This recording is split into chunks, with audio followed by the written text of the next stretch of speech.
तो बच्चों हम लोग आई थिंक हमने लास्ट डिस्कशन कंप्लीट कर लिया था अबाउट योर वेरियस जूसेस, जो पैनक्रियाटिक जूस, गैस्ट्रिक जूस और सक्कस एंटेरिकस, इनकी कॉम्पोजिशन के बारे में हमने बात कर ली थी। मैंने आपको एक मस्त यहाँ पे एक पूरा चार्ट फॉर्म में लिख के भी दे दिया है कि कौन से सिक्रीशन में क्या क्या एंजाइम्स जो हैं वो प्रेजेंट होते हैं, है ना।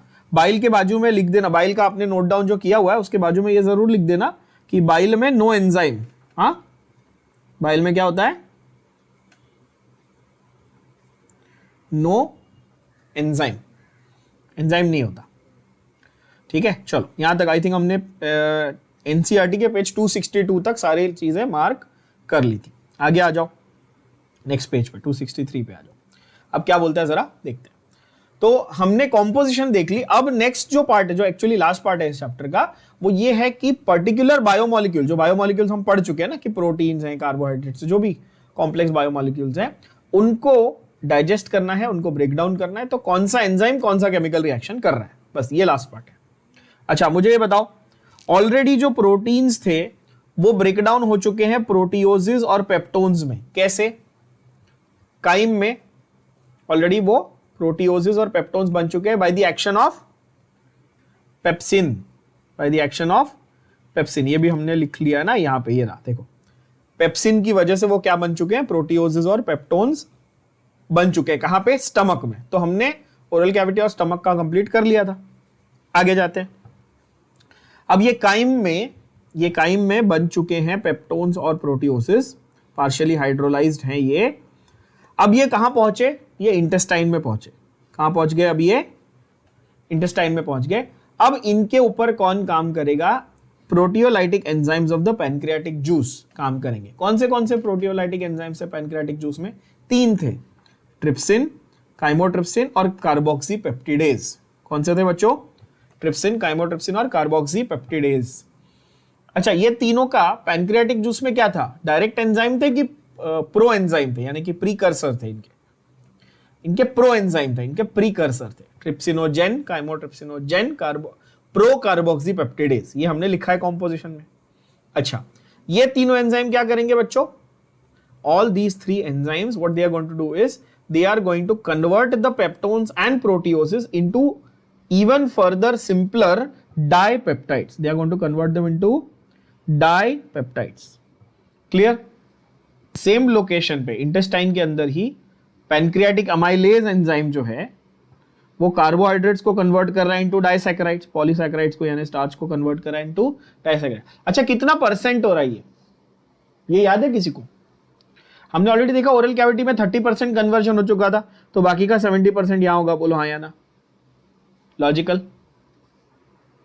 पहले हम लोगों ने ऑलरेडी 30% देख लिया था ना, कि आपने समझो 100 ग्राम स्टार्च खाया तो 30 ग्राम वहां डाइजेस्ट हो गया, 70 ग्राम यहां डाइजेस्ट हुआ।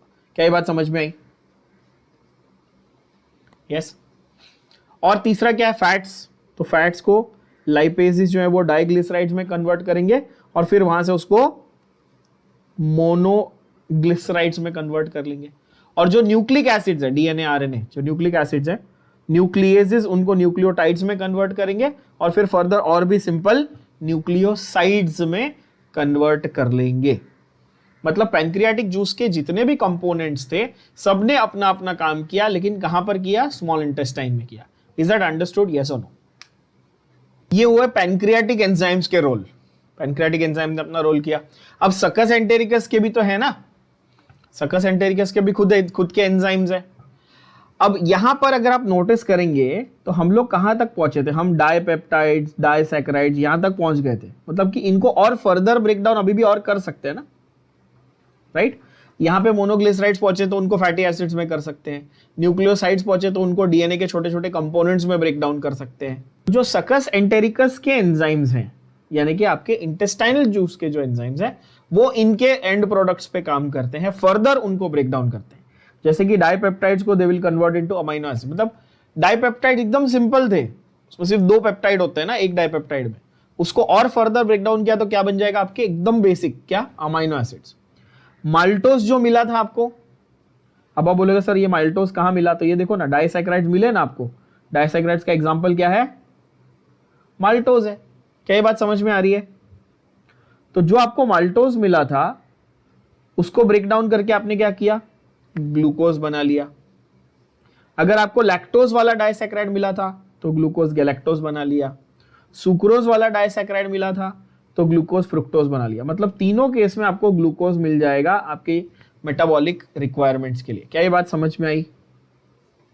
किसने किया ये सकस एंटेरिकस के जो एंजाइम्स है, कौन से एंजाइम्स हैं, डाइसैकेराइडेजेस। याद करो बच्चों, हमने एक कैटेगरी लिखी थी डाइसैकेराइडेजेस। यस बच्चों, अब इसमें माल्टेज एक एग्जांपल था। आपको ये रियलाइज हो रहा है अभी कि इसमें लैक्टेज भी हो सकता था, इसमें सुक्रेज भी हो सकता था। यस और नो? Everybody got this? अब इसकी आपको नॉलेज मैंने ऑलरेडी बायोमोलिक्यूल्स में बेसिक दी हुई है कि डाइसैकेराइड्स के 3 एग्जांपल थे, लैक्टोज, माल्टोज, सुक्रोज। तो वैसे ही 3 टाइप के एंजाइम हो गए, कौन से, lactase, maltase, sucrase. Is that clear? Yes और नो? बढ़िया। न्यूक्लियोटाइड से न्यूक्लियोसाइड बने, अब बोलोगे वो तो ऑलरेडी बन गए थे। हाँ, जो थोड़े बहुत बचे हुए न्यूक्लियोटाइड उससे और फर्दर बनेंगे और उनको एकदम और ब्रेक डाउन करके शुगर्स प्लस बेसिस, कौन से शुगर्स, राइबोज और डीऑक्सीराइबोज शुगर हो गए, और बेसिस आपके पता ही है आपको, adenine, guanine, cytosine, thymine, uracil, उन बेसिस में कन्वर्ट कर दिया। और जो आपके पास मोनोग्लिसराइड्स और डाइग्लिसराइड्स यानी फैट्स के ये बने थे सॉरी वेरी सॉरी, जो आपके फैट्स के बने थे उसमें आपने बना दिए क्या, फैटी एसिड्स प्लस ग्लिसरॉल, यानी कि सबसे fundamental units of your biomolecules आपने लास्ट में आके इंटेस्टाइनल जूस के, सक्कस एंटेरिकस के एंजाइम्स को यूज करके बना लिया। Is that clear? अच्छा, ये कहां हो रहा है सारा? ये अभी भी स्मॉल इंटेस्टाइन में ही हो रहा है। अभी भी कहां हो रहा है? ये स्मॉल इंटेस्टाइन में हो रहा है। बट रिमेंबर कि इसके पहले वाला जो सेट हमने लिखा वो पैनक्रियाटिक एंजाइम्स की हेल्प से हो रहा था। अभी जो ये पूरा सेट है ये इंटेस्टाइन के खुद के एंजाइम से हो रहा है। क्या ये बात क्लियर हुई? इंटेस्टाइन के अंदर पैनक्रियास के एंजाइम्स भी काम कर रहे हैं, बाइल के सॉल्ट, बाइल के पिगमेंट्स भी काम कर रहे हैं, और इंटेस्टाइन के खुद के एंजाइम्स भी काम कर रहे हैं। एनसीईआरटी का each and every chemical reaction जो दिया है, लोकेशन कहां पर हो रहा है और कौन सा एंजाइम है, किस पे काम कर रहा है, क्या बन रहा है, पूरा स्टार्ट टू एंड आप एक पेज में पूरा लिख सकते हो। ठीक है, ये पूरा मैंने यहाँ पे लिख दिया, चाहिए तो इसका एक स्क्रीनशॉट या कुछ ले लो। ठीक है, आइडियली इसको अपनी नोटबुक में अच्छे से नोट कर लो, ऑफ कोर्स, राइट। चलो, सो यहां तक आपका फंडा हुआ कि जितने भी मैक्रो मॉलिक्यूल्स आपके बड़े वाले बायोमॉलिक्यूल्स थे उनको आपने सारा का सारा ब्रेक डाउन कर लिया। ये जो ऊपर बायो मैक्रो मॉलिक्यूल्स दिए हैं इनका ब्रेकडाउन कहां हो रहा है, डुओडेनम में आते आते, यानी कि स्मॉल इंटेस्टाइन का जो फर्स्ट पार्ट है, डुओडेनम में आते आते ये मेजॉरिटी ब्रेकडाउन जो है वो कंप्लीट हो चुका होता है। अच्छा, ये क्यों करना जरूरी है ये ब्रेकडाउन?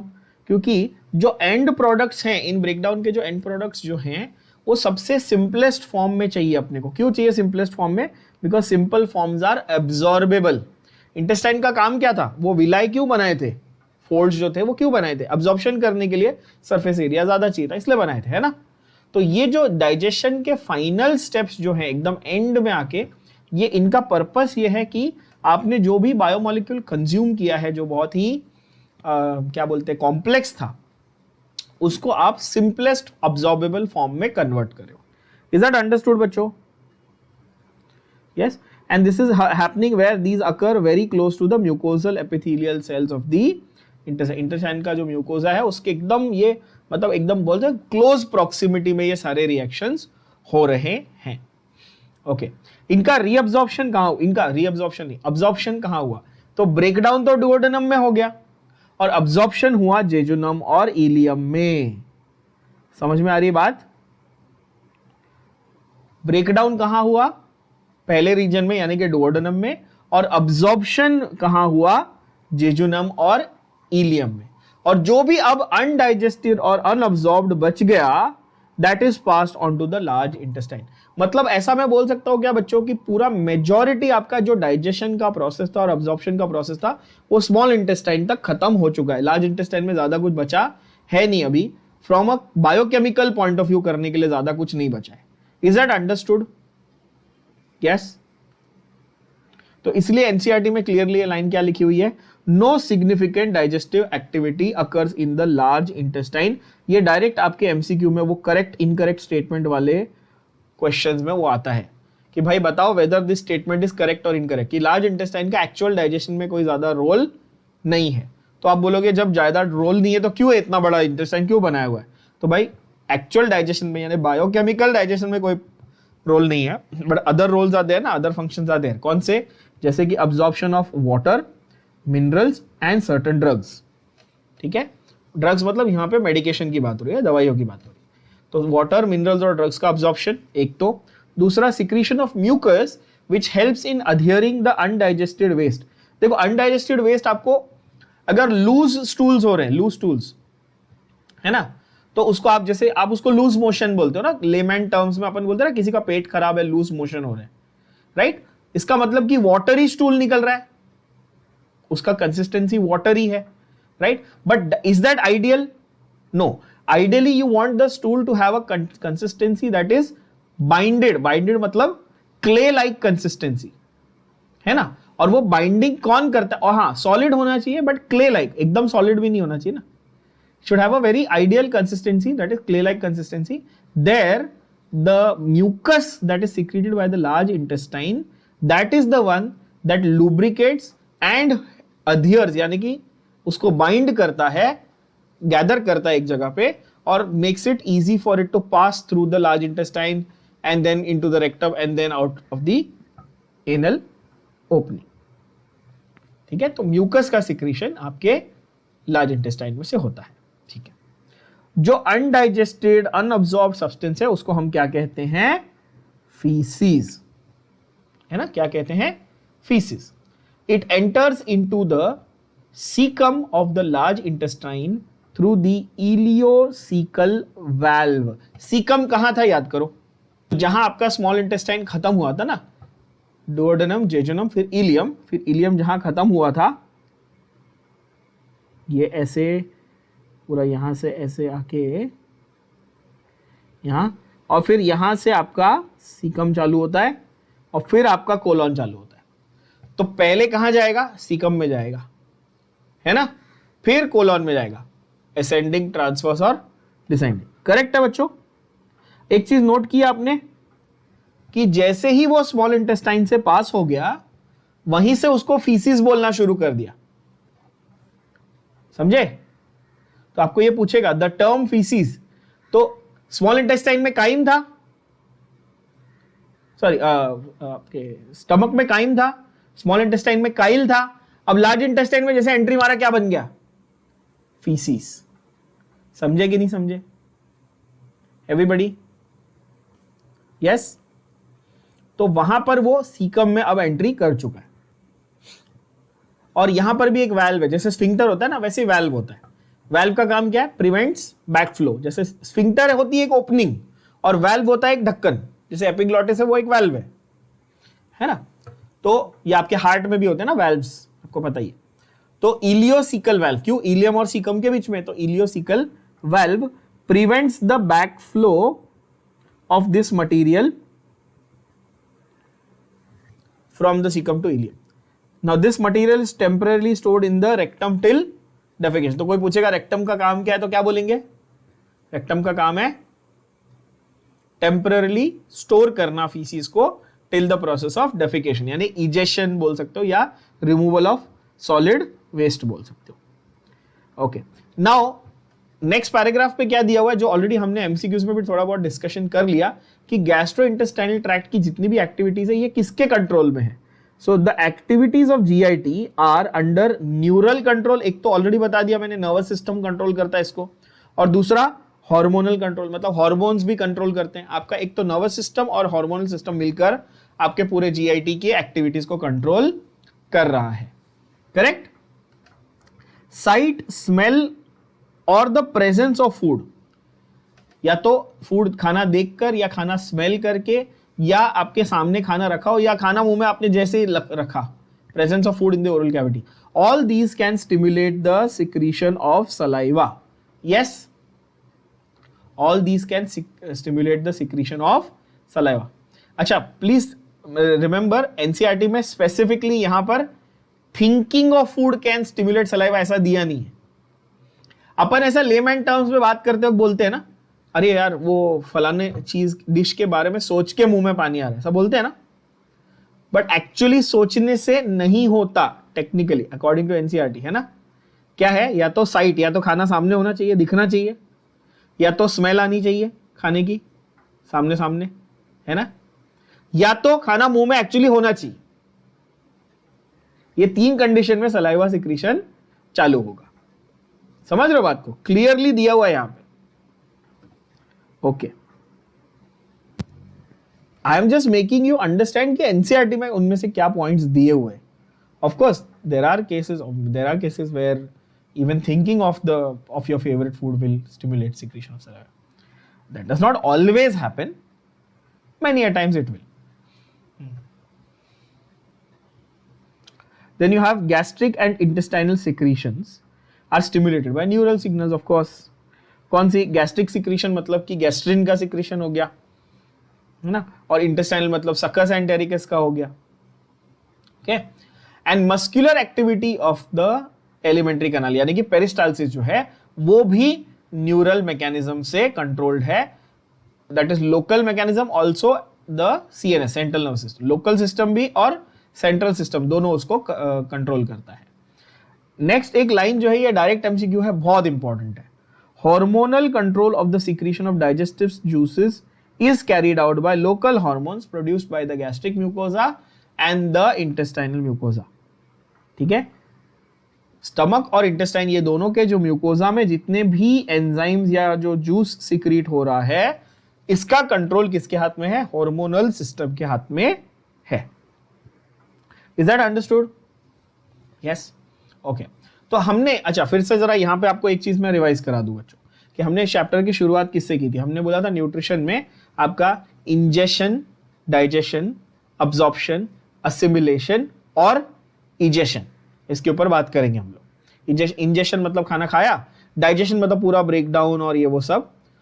अभी तक हमने जितना लंबा डिस्कशन किया वो डाइजेशन था, खत्म हो गया।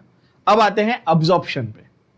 अब अब्जॉर्ब हो रहा है तो क्या अब्जॉर्ब हो रहा है, कहां हो रहा है और कैसे हो रहा है? समझ रहे हो बात को एवरीबॉडी? यस, क्या है absorption? It's the process by which the end product of digestion pass through intestinal mucosa into blood और लिम्फ इज टिश्यू फ्लूइड, बहुत बार बता चुका हूं। ठीक है, ब्लड आपका सर्कुलेटिंग कनेक्टिव टिश्यू है, फ्लूइड कनेक्टिव टिश्यू है ना। तो अब्जॉर्प्शन जो है वो कैसे हो रहा है? इंटेस्टाइनल म्यूकोसा के थ्रू हो रहा है, यानी कि वो विलाई वगैरह के थ्रू, है ना। कैसे हो रहा है अब्जॉर्प्शन? तो कहां हो रहा है? इंटेस्टाइनल म्यूकोसा में। क्लियर? लोकेशन क्लियर हुई? बोलो हाँ या ना। अब कैसे हो रहा है इसके ऊपर बात करें। तो carried out by passive transport और एक्टिव ट्रांसपोर्ट और फैसिलिटेटेड ट्रांसपोर्ट। 3 मैकेनिज्म कौन से? फिर से रिपीट करेंगे। पैसिव ट्रांसपोर्ट, एक्टिव ट्रांसपोर्ट और फैसिलिटेटेड ट्रांसपोर्ट। अब बोलो ये क्या है भाई? तो बताता हूं। तो यार देखो, कभी भी ट्रांसपोर्ट की जब मैं बात कर रहा हूं, ठीक है, तो समझो यहां पर मेरे पास इंटेस्टाइन है और यहां पर पूरा ब्लड है, इंटेस्टाइन के आजू बाजू पूरा समझो ब्लड। ऑब्वियसली ब्लड जो है वो वेसल्स के अंदर है, मैं सिर्फ आपको एक रिप्रेजेंटेशन दिखाना चाहता हूं। ठीक है, मान लो यहां पर ये पूरा ब्लड है, यहां पर पूरा ब्लड है और ये आपके इंटेस्टाइन की ट्यूब है ना, एक पाइप है। खाना कहां है अभी? किधर है खाना? इंटेस्टाइन के अंदर, इधर इसके अंदर, अभी ब्लड में नहीं गया है ना। अभी ब्रेकडाउन होके सारी सिंपल चीजें यहां पे पड़ी हुई, जैसे कि ग्लूकोज है, अमाइनो एसिड्स हैं, न्यूक्लिक एसिड मतलब आपके नाइट्रोजन बेसिस हैं, शुगर्स हैं, बहुत सारी चीजें इसमें पड़ी हुई है ना। अब ये रेडी है अब्जॉर्ब होने के लिए। अब मुद्दा ये ध्यान से सुनना, क्या ये सब अलग अलग मॉलिक्यूल्स हैं? हाँ, है ना। ग्लूकोज एक अलग मॉलिक्यूल है, अमाइनो एसिड एक अलग मॉलिक्यूल है, हर एक की केमिकल नेचर डिफरेंट है। यस और नो? यस बच्चों। तो हर एक को ट्रांसपोर्ट करके इंटेस्टाइन से ब्लड में लेके जाने के लिए भी मैकेनिज्म अलग होगा। पहली बात, इनमें से कुछ मॉलिक्यूल सीधे सीधे बस डिफ्यूजन से चले जाएंगे। एक मेम्ब्रेन है ना, इंटेस्टाइन की मेम्ब्रेन होगी, उसके बाहर ब्लड है, तो सीधे सीधे चले जाएंगे और ज्यादा एनर्जी खर्च नहीं करेंगे, मतलब उस मॉलिक्यूल को यहां से यहां लेके जाने के लिए एनर्जी खर्च करने की जरूरत नहीं है, ऐसे ट्रांसपोर्ट को क्या बोलेंगे? Passive transport. जिसमें एनर्जी ना लगे उसको क्या बोलेंगे? Passive transport. जिसमें एनर्जी खर्च होगी उसको क्या बोलेंगे? Active transport. और एक तीसरा कैटेगरी है जहां पर एक मॉलिक्यूल को लेके जाने के लिए, फॉर एग्जांपल मैं बोलूं कि ग्लूकोज को लेके जाने के लिए मुझे एक एक्स्ट्रा कोई दूसरा मॉलिक्यूल चाहिए जो आएगा ग्लूकोज के साथ बाइंड करेगा, उसको उठा के लेके जाएगा, तो फैसिलिटेट कर रहा है, वो फैसिलिटी दे रहा है इसको कि आओ चलो मैं लेके चलता हूं, समझे? उसको क्या बोलते हैं? Facilitated transport. 3 टाइप के ट्रांसपोर्ट, बेसिक आइडिया समझ में आया? फिर से देख लो, जिसमें एनर्जी खर्च ना हो वो पैसिव, जिसमें एनर्जी का लॉस हो, एनर्जी स्पेंड हो वो एक्टिव, और जिसमें एक एक्स्ट्रा मॉलिक्यूल चाहिए, कैरियर, एक कैरियर चाहिए उठा के लेके जाने के लिए, उसको क्या बोलेंगे? फैसिलिटेटेड। कैरियर सोचते ही दिमाग में एक एग्जांपल आ रहा होगा, सर हीमोग्लोबिन ऑक्सीजन को लेके जाता है, ऑक्सीजन खुद नहीं जाता ना, हीमोग्लोबिन आता है ना, उसको हाथ पकड़ के लेके जाता है ना, करेक्ट? तो वो फैसिलिटेटेड जैसा हुआ ना, हुआ कि नहीं हुआ? बात समझ आई बच्चों? यस और नो, है ना? तो अब समझो कि कौन कौन एक्टिव है, कौन पैसिव है और कौन फैसिलिटेटेड है। ये भी एमसीक्यू क्वेश्चंस, इसके ऊपर बहुत एमसीक्यू क्वेश्चन आते हैं और बच्चे वही कई बार गलती करते हैं इसमें, क्योंकि काफी सारा लर्निंग वाला पार्ट है। देखो,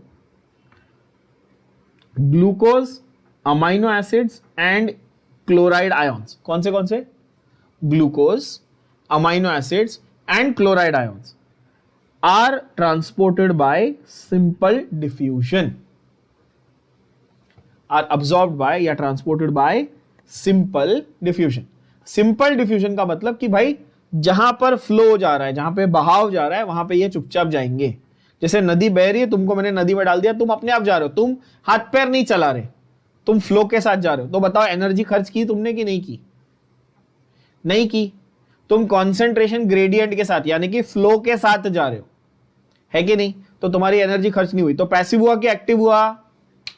पैसिव हो गया। क्या ये बात समझा? सिंपल है, बोलो हाँ यार। अब तुम लोग फिजिक्स में इसको पढ़ते हो, water flows from higher level to lower level. Chemistry में ऐसे मैं आपको पढ़ाता हूं कि भाई electron jumps from lower or lower to higher. मैं ऐसे हर जगह हमने सेम चीज पढ़ी है ना, लॉजिक तो सेम है कि नहीं? लॉजिक तो सेम है कि नहीं? तो ऐसा है कि सिंपल डिफ्यूजन में कौन से 3 मॉलिक्यूल जाते हैं, आपको ये ध्यान में रखना है बच्चों। कौन से 3 मॉलिक्यूल जाते हैं ध्यान में रखो? ग्लूकोज जाएगा, अमाइनो एसिड जाएगा और क्लोराइड आयन जाएगा। क्लियर? क्या सारा ग्लूकोज, सारे अमाइनो एसिड एंड सारे क्लोराइड जाएंगे? नहीं। अब यहां पर एनसीईआरटी आपके साथ धोखा करता है। एनसीईआरटी बोलता है नहीं, स्मॉल अमाउंट्स, मतलब सम अमाउंट, समझे?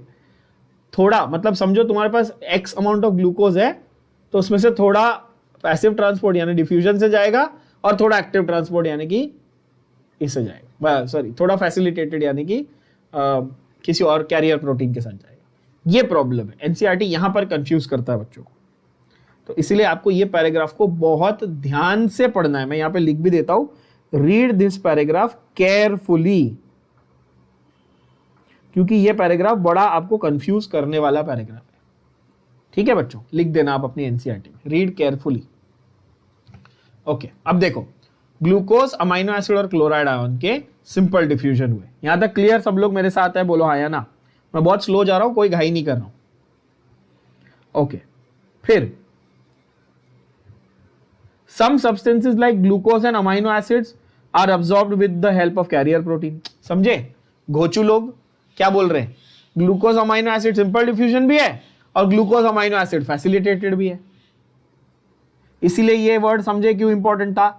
स्मॉल अमाउंट्स, थोड़ा सा हिस्सा सिंपल डिफ्यूजन से गया और बाकी मेजर हिस्सा फैसिलिटेटेड से आया।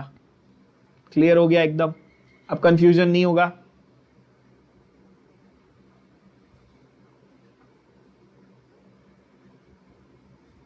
फैसिलिटेटेड है यानी कि खास प्रोटीन चाहिए। कौन से प्रोटीन चाहिए? कैरियर प्रोटीन, जो आके उसको साथ में लेके जाएंगे। जैसे हीमोग्लोबिन है, कैरियर प्रोटीन है ऑक्सीजन के लिए, बता दिया है ना? वैसा ट्रांसपोर्ट ऑफ वाटर, पानी भी अपने आप में एक इंपॉर्टेंट प्रोडक्ट है भाई। तुम खाना खाते हो, पानी पीते हो, है कि नहीं? तो ट्रांसपोर्ट ऑफ वाटर जो है वो किस पे डिपेंड करता है? वो ऑस्मोटिक ग्रेडियंट पे डिपेंड करता है। किस पे डिपेंड करता है? Osmotic gradient. अब ये क्या होता है सर ऑस्मोटिक ग्रेडियंट? तो भाई जब आपके पास पानी, मतलब जो भी वाटर कंटेंट की आप बात कर रहे हो, कोई भी सॉल्यूशंस की बात करते हो, तो उनके अंदर होता है ऑस्मोटिक प्रेशर। क्या होता है? हर सॉल्यूशन का क्या होता है? आपका ऑस्मोटिक प्रेशर। और ऑब्वियसली हायर प्रेशर से लोअर प्रेशर की तरफ चीजें जाती हैं, आपको पता ही है। तो पानी जो है वो अपने ऑस्मोटिक ग्रेडियंट को फॉलो करके, यानी ऑस्मोटिक प्रेशर के लेवल्स को फॉलो करते हुए फ्लो करता है। ठीक है। Then you have active transport. Active transport में एनर्जी क्यों लगती है, ये बात भी समझ लेना।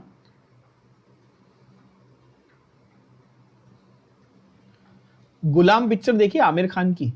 किसी ने देखी होगी, बहुत फेमस मूवी है आमिर खान की, गुलाम, है ना?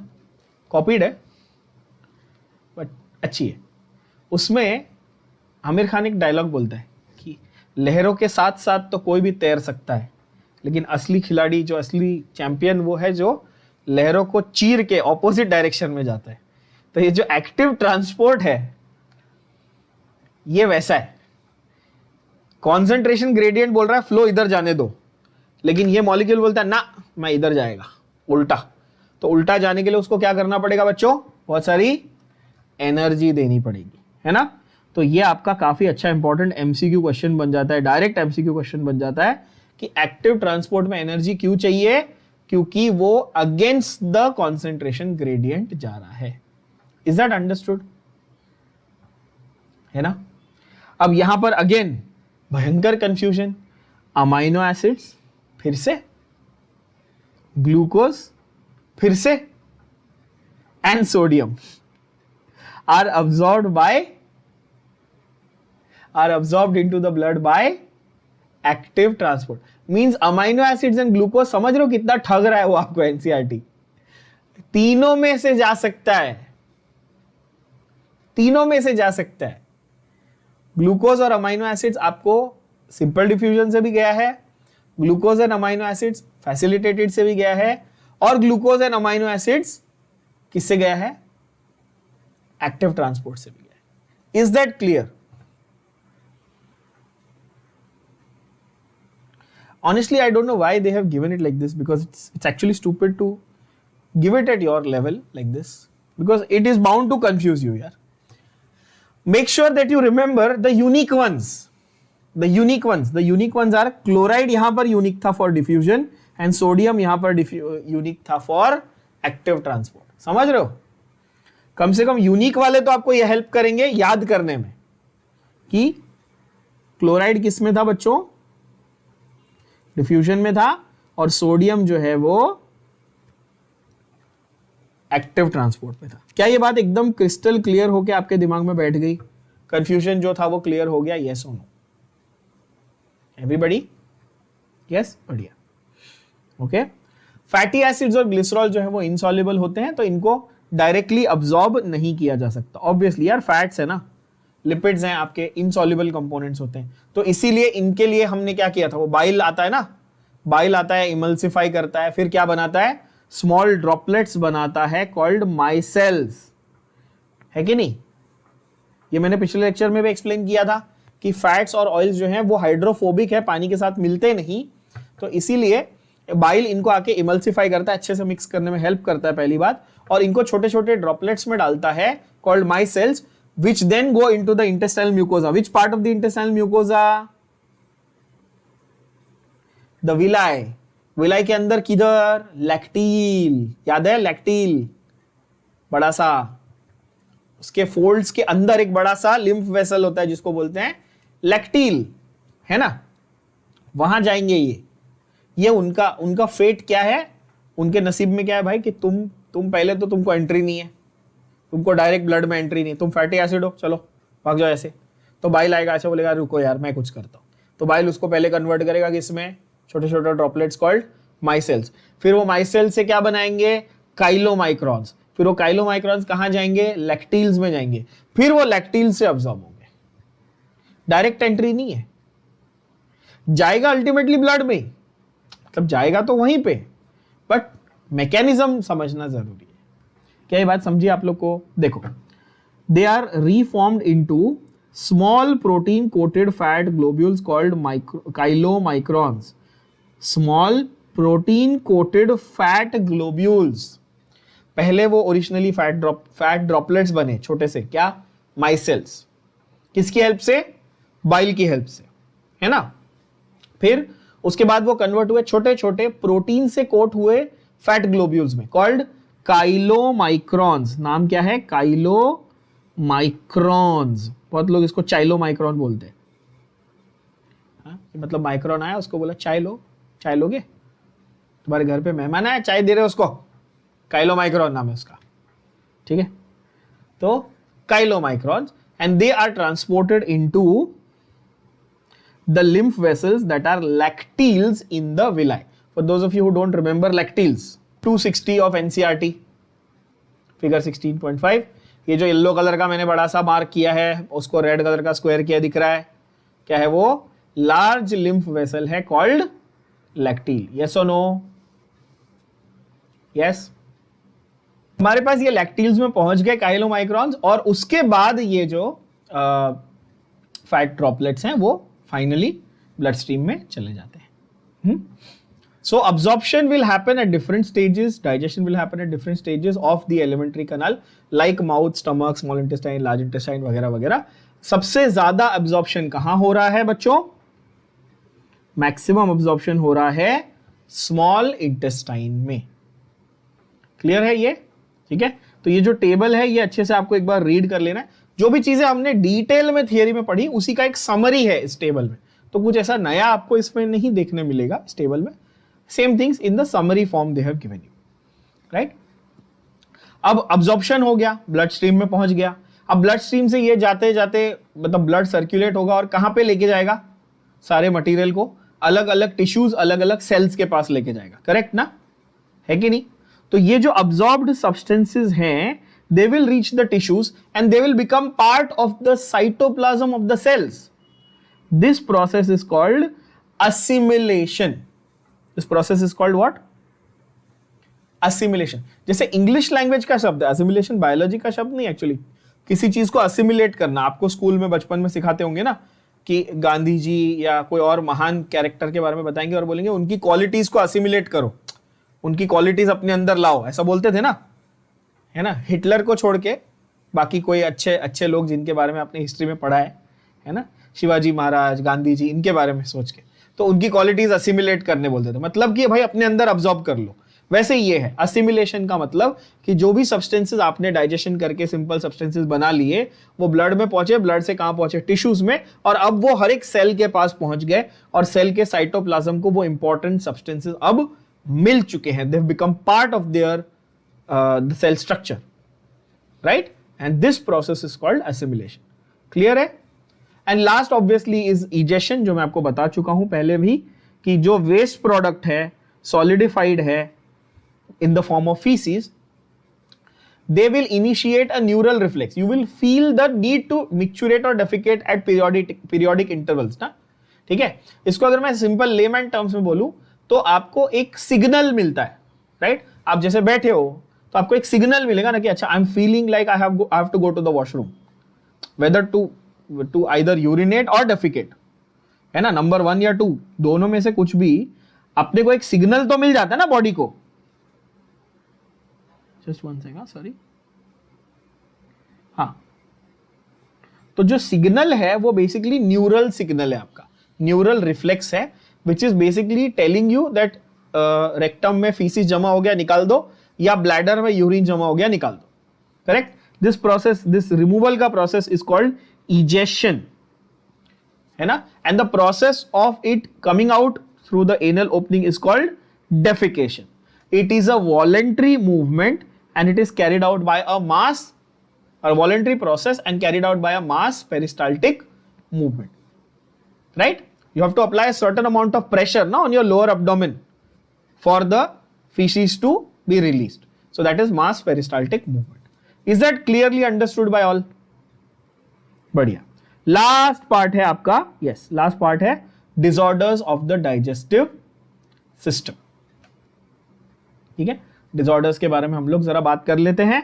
जैसे हमने इसके पहले लोकोमोशन में भी बहुत सारे डिसऑर्डर्स के बारे में बात की है ना, एक एक करके will discuss. Inflammation of intestinal tract is the most common element due to bacterial or viral infections. आपके इंटेस्टाइन अंदर, अच्छा अंदर क्या है, सॉफ्ट टिश्यू है, म्यूकोसा है, स्मूथ मसल है. स्मूथ मसल में इन्फ्लेमेशन होना, अब इन्फ्लेमेशन का मतलब मैंने लेमन टर्म्स में क्या बताया था, सूजन होना है ना, स्वेलिंग, इरिटेशन. इसके लिए बायोलॉजिकल टर्म था आइटिस, याद है. अच्छा स्मॉल इंटेस्टाइन में हुआ तो क्या हो जाएगा, एंटराइटिस. ये नाम सबने सुना है, गैस्ट्रो एंटराइटिस. यस और नो, बात समझ रहे हो. गैस्ट्रो एंटराइटिस मतलब स्टमक या इंटेस्टाइन के अंदर क्या हो गया है, इन्फ्लेमेशन हो गया है. कैसे हो सकता है, हजारों लाखों कारण है.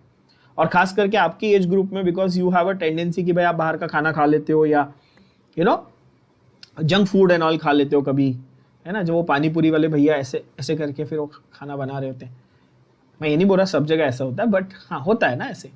तो उसकी वजह से क्या होता है, food poisoning, right, which basically in biological terms is your gastroenteritis. अब उसमें causes there are many, hundreds of causes, जैसे कि for example tapeworm, roundworm, threadworm, hookworm, pinworm. ये सारे अलग अलग टाइप के worms हैं जो आपके पेट में जा सकते हैं. जो बचपन में आपको मम्मी पापा बोलते होंगे ना, ए तू ये खाएगा तो पेट में कीड़े हो जाएंगे, है ना. तो कीड़े basically literally the worms that will affect your digestive system. Abhishek Upamanyu का एक बहुत अच्छा स्टैंड अप कॉमेडी भी है ना, ये खाओगे तो कीड़े, दांत में कीड़े पड़ जाएंगे, ऐसा बोलता है ना वो. तो वैसे वाला यहाँ पे आपका different types of worms which will cause the infections. Another category of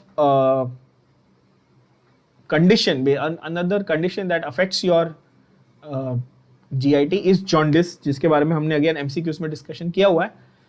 It affects the liver, skin and eyes become yellow due to deposition of bile pigment. Specifically which pigment, ये भी बोला है, कौन सा, which pigment बच्चों, bilirubin pigment.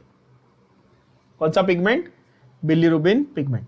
Eyes का कौन सा पार्ट येलो हो जाता है, स्क्लेरा येलो हो जाता है. जॉन्डिस बेसिकली एक सिम्टम है, ठीक है ना. अगर छोटे बच्चे में जॉन्डिस होता है ना तो उसको इक्टेरस कहते हैं, ठीक है, इक्टेरस. ओके, तो लिवर को अफेक्ट करता है जॉन्डिस. लिवर, अच्छा लिवर अफेक्ट हो गया तो मेटाबॉलिज्म अफेक्ट हो जाएगा, सारी चीजें गड़बड़ हो जाएगी ना. डीएमिनेशन नहीं होगा, ग्लूकोनियोजेनेसिस नहीं होगा, ग्लाइकोजिनोलाइसिस नहीं होगा, तो आपका पूरा मेटाबॉलिज्म गड़बड़ हो जाएगा. तो जॉन्डिस अगर हुआ आपको तो आपका डाइजेस्टिव सिस्टम बहुत ही बुरी तरह क्रैश कर सकता है, ठीक है ना. Thankfully your liver has a capacity to regenerate quite well, to heal quite well. That was jaundice. Next is vomiting. Vomiting again is not a बीमारी, it's not a condition, it's just one of the symptoms of many diseases.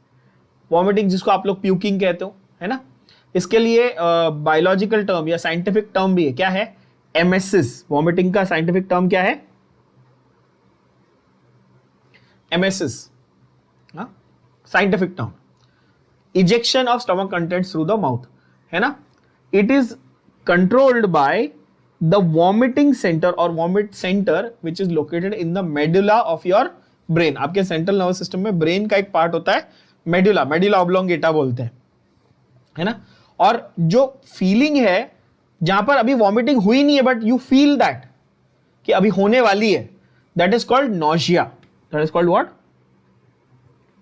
Nausea, ठीक है. So when someone says that he और she is feeling nauseated, ठीक है, that means that person is getting the preceding feeling कि अभी ये थोड़ी देर में मेरे को ये हो जाएगा, क्योंकि उसको वो रिगर्जिटेशन जो है, वो जो रिवर्स पेरिस्टाल्सिस है, वो फील होने लग जाता है.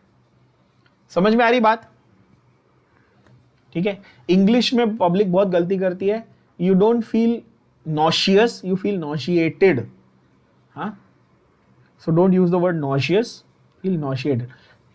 Things are nauseous, people are feeling nauseated, दो अलग अलग चीजें हैं. तुम लोगों की इंग्लिश माशाल्लाह, तो सीख लो. चलो, डायरिया. तुम लोग सोचते हो ना सर बड़ी इंग्लिश की शो ऑफ करते हैं, ऐसा नहीं है, सिखा रहा हूं, काम है भाई, टीचर हूं, सिखाना मेरा काम. बुरा लगा हो तो सॉरी, ठीक है. डायरिया, डायरिया क्या होता है, सिंपल भाषा में डायरिया का मतलब होता है लूज मोशन, है ना। abnormal frequency of bowel movement and increased liquidity of fecal discharge is known as diarrhea। ठीक है, यानी कि पानी जैसा स्टूल निकल रहा है। इसका मतलब क्या है कि वो अब्जॉर्प्शन ढंग से नहीं हो रहा है और बाइंडिंग एजेंट नहीं है, फाइबर नहीं है ढंग से खाने में, या तो फिर ऐसे बैक्टीरिया आ चुके हैं आपके इंटेस्टाइन में जो कुछ ज्यादा ही ब्रेक डाउन कर दे रहे हैं चीजों को, है ना, ऐसा भी हो सकता है। तो डायरिया एक सिम्टम है जो बहुत सारे कंडीशंस में देखा जा सकता है, टाइफॉइड में, कॉलेरा में, फूड पॉइजनिंग में, अमीबियासिस में, लिवर सिरोसिस में, बहुत सारी जगह पे आपको डायरिया देखने मिलेगा, ठीक है ना। Okay, then you have constipation. Constipation is the opposite of diarrhoea. Faeces are retained within the colon, है ना। बाउल मूवमेंट्स कैसे हो गए, इरेग्युलर हो गए। कॉन्स्टिपेशन में फीसीज कहां अटक गए, कोलॉन के अंदर अटक गए, रुक गए उधर, आगे नहीं बढ़ रहे, बाहर ही नहीं आ रहे। तो diarrhoea and constipation are opposite of each other, ऐसा बोल सकता हूं क्या बच्चों। डायरिया मतलब स्टूल्स बहुत ज्यादा हो रहे हैं, कॉन्स्टिपेशन मतलब हो ही नहीं रहा, है कि नहीं। अच्छा, हिंदी में अपन बोलते हैं दोनों केस में पेट खराब है। हिंदी में पेट खराब है मतलब पॉटी हो भी रही है, नहीं भी हो रही, दोनों केस में पेट खराब है बोलते हैं। तो स्पेसिफिक बोलना है ना। अगर डायरिया हुआ तो आपको उसका कारण ढूंढना पड़ेगा कि अगर कोई इंफेक्शन है तो एंटीबायोटिक दो, उसको ठीक करो, ठीक है। या फिर डायरिया हुआ तो ये भी याद रखना है बच्चों, मतलब thinking like a doctor again, see कैसा सोचना है आपको कि भाई पेशेंट को फ्रीक्वेंसी ऑफ स्टूल हो रहा है और वाटर निकल रहा है बहुत सारा, means the person is going to be dehydrated, समझे। इसको डिहाइड्रेशन जबरदस्त हो जाएगा, है ना।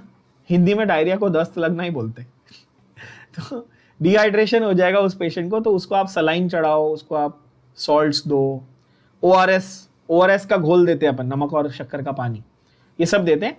और जब तक उसका जो इन्फेक्शन है वो कंट्रोल में नहीं आता तब तक ये सारी चीजें करते रहना है। वीकनेस बहुत हो जाती, क्रैम्प्स, डिहाइड्रेशन, वीकनेस।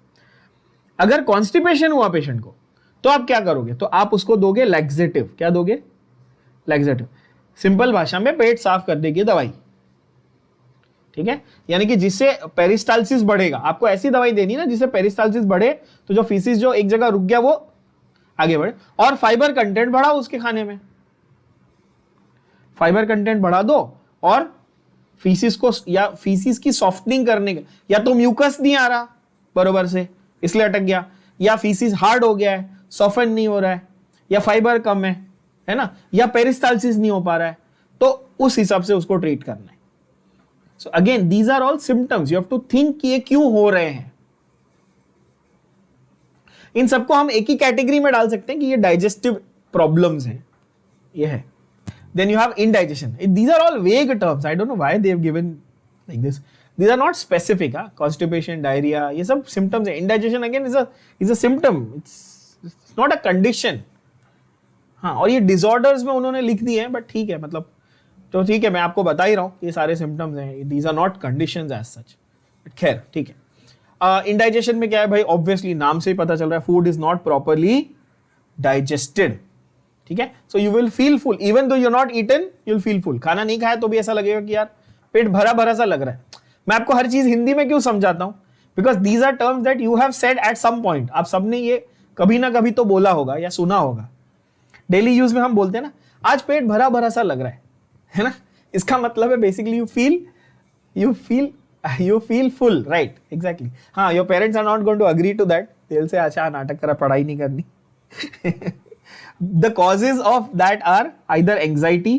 मैंने ये पिछले लेक्चर में भी कहा था कि एग्जाम के वक्त थोड़ा सा होता है आप लोगों को, है ना, एंग्जाइटी होती है, या अगर फूड पॉइजनिंग हो गई, बाहर का कुछ खा लिया, ओवर ईटिंग कर ली, स्पाइसी फूड खा लिया जो आपके म्यूकोजा को इरिटेट कर रहा है, या एंजाइम ठीक से सिक्रीट नहीं हो रहे, इन सब चीजों की वजह से इंडाइजेशन हो सकता है।